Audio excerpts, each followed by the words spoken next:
We all know that religion is an entirely emotional thing, but it's not every day that we see it all put on display. It's all about fifis and faith, childishly presented for our perusal. So why can't they figure out what they're doing wrong?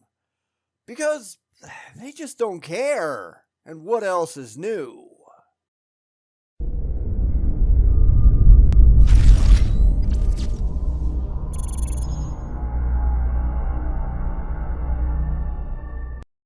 Here's another channel with some problems, as if that's any surprise. We'll talk about that at the very end, but this is part of a sermon by Mark Clark, who wants to blame atheism for making him sad. I mean, seriously, that's exactly what he's doing. You're hurting my fifis. Seriously, grow the hell up and behave like an adult. But they can't because religion isn't a game for adults. It's for little children throwing temper tantrums and playing make-believe. So let's watch how this whole mess goes down.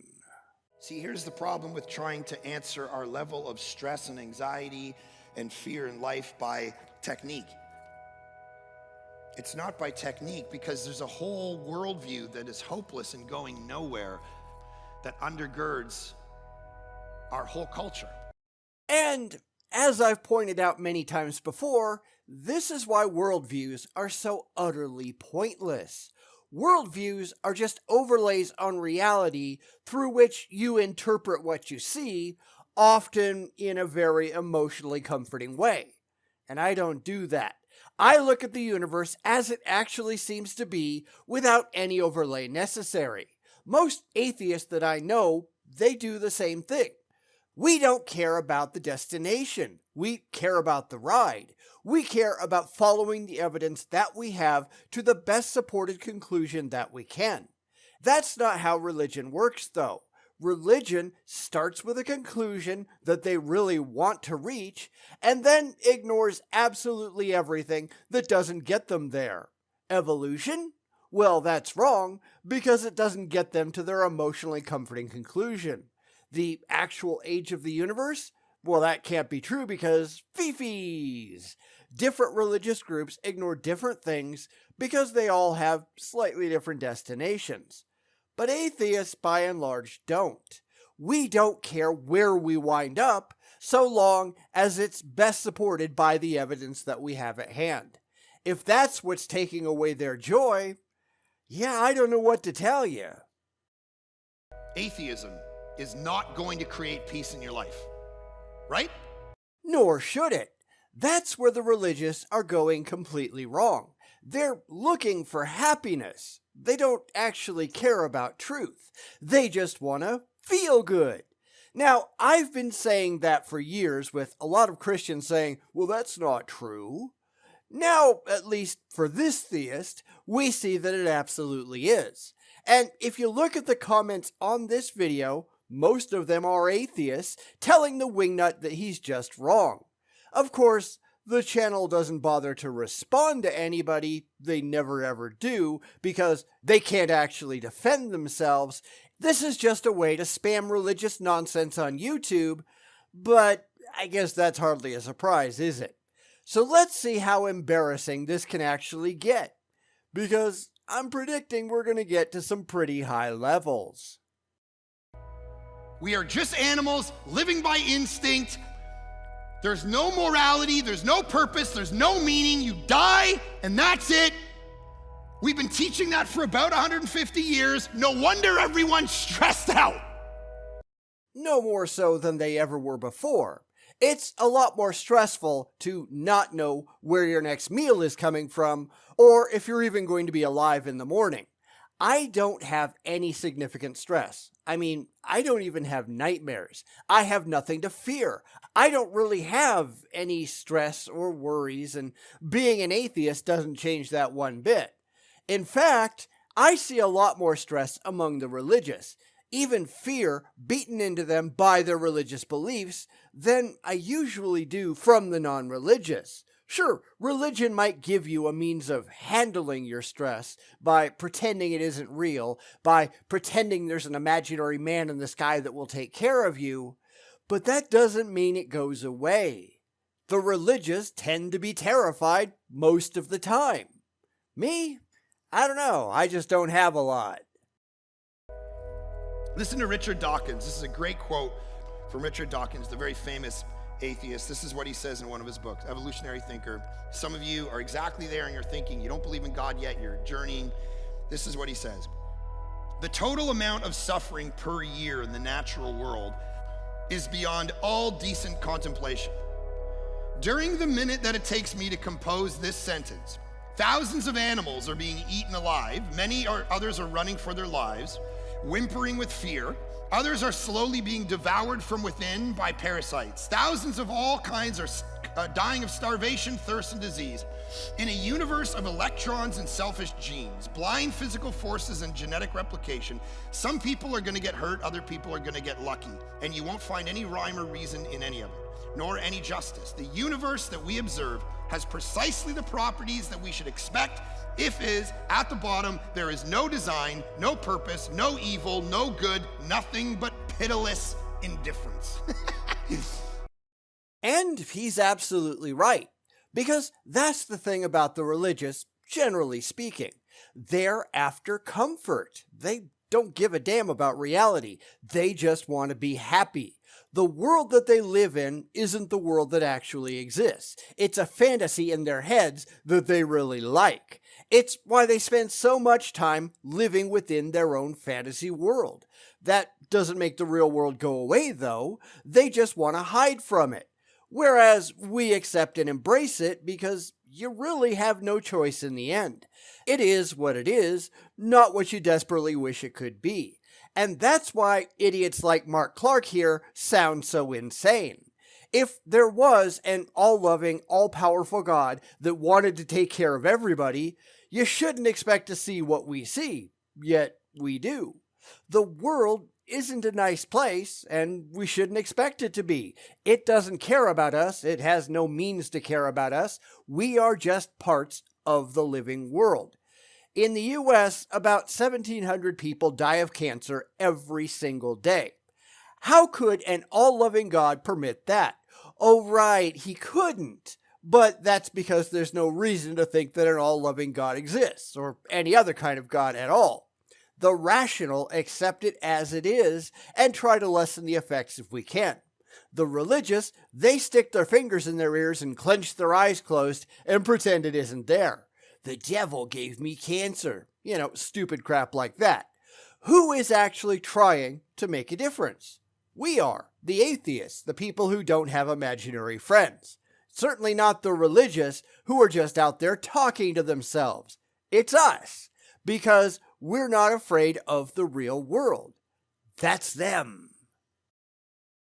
Good night. Thanks for coming. Your life has no meaning. Nope, not inherently. Welcome to reality.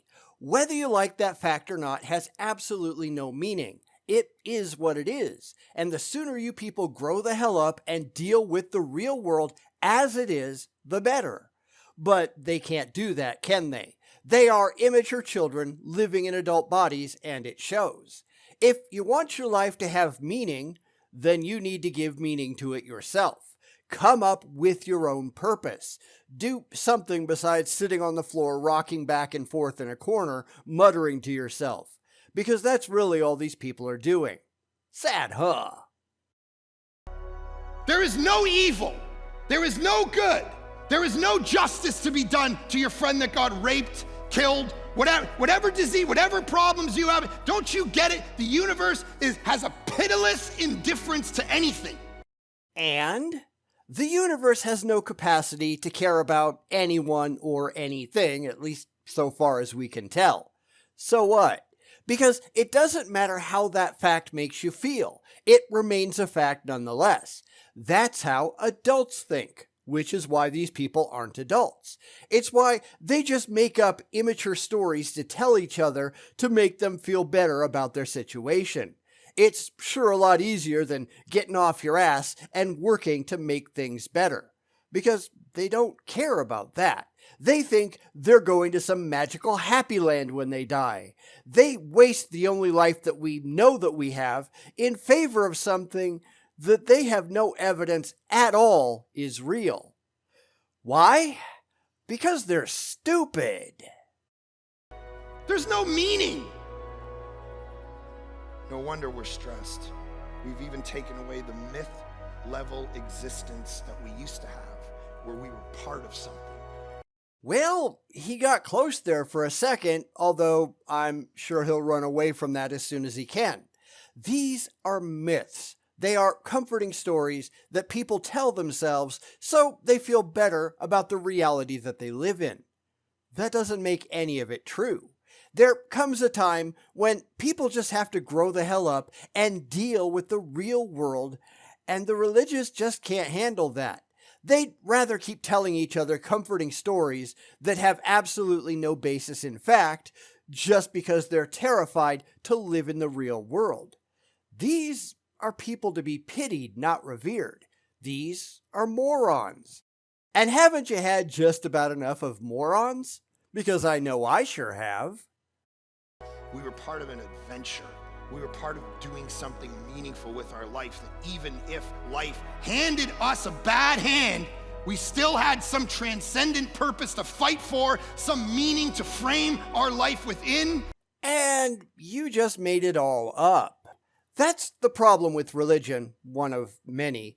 But that's really the major problem. None of it is real. No matter how good it might make you feel in the moment, you're still just wasting your time on a lie. It's a fantasy. It might be a comforting fantasy, but it remains a fantasy nonetheless. And here, this lunatic is lamenting the loss of his emotionally comforting fantasy in a world that is slowly starting to grow the hell up. And he doesn't want that. He's terrified of that. He wants everybody to go back to cuddling their teddy bears and sucking their thumbs. This is not a rational way to look at life. But I don't think this guy is remotely rational, is he? And atheism and agnosticism has taken that away. Oh, so it's our fault that you people are such ludicrous morons. Yeah, sure it is. You know, this reminds me of the Star Trek episode, This Side of Paradise, where the alien plant spores made everybody endlessly content, and when they break the spell and lose that mindless paradise, they all mourn the loss of their fantasy. But I think Kirk said it best to Bones in the end. Well, that's the second time that man's been thrown out of paradise. No, Bones. This time we walked out on our own. Maybe we weren't meant for paradise. Maybe we were meant to fight our way through, struggle, claw our way up, scratch for every inch of the way. Maybe we can't stroll to the music of the lute. We must march to the sound of the drum. Because that's real. The religious are looking for an imaginary high. They just can't handle the real world. So that's the end of the video, and frankly, I can see why nobody's impressed. In fact, and I've brought this up a couple of times in the past, you will notice that religious channels might have a ton of subscribers, but almost nobody actually watches their video. The actual statistics here will demonstrate the problem. So, according to statistician Dane Golden, a decent video will net you about 14% of your subscriber base in views. And that means if you have 100 subscribers, you should be happy if your video gets 14 views. My engagement is a whole lot higher than that, but according to the statistics, if you get about 14%, you should be fine. So, what do the religious get? Well, this channel has, at least at the time I'm making this, 15.8 thousand subscribers. How many views are there on this video? Keeping in mind that it's been out for almost a year by the time I'm making this, and therefore isn't really going to get a lot more organically. It's got 793. If we're going with the 14% number though, it should have 2,212 views. In reality, it's got just over 5% of its subscribers in views,